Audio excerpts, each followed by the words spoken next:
Hi hello வணக்கம். நான் தான் உங்கள் என்டர் பாய்.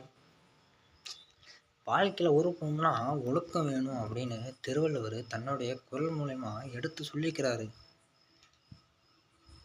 இந்த ஒழுக்கமுடைமை என்ற அதிகாரத்தில் பார்த்தீங்கன்னா 10 குறள் ஒழுக்கத்தை பற்றி நல்லா விளாவறையாக விளாசிருக்காரு.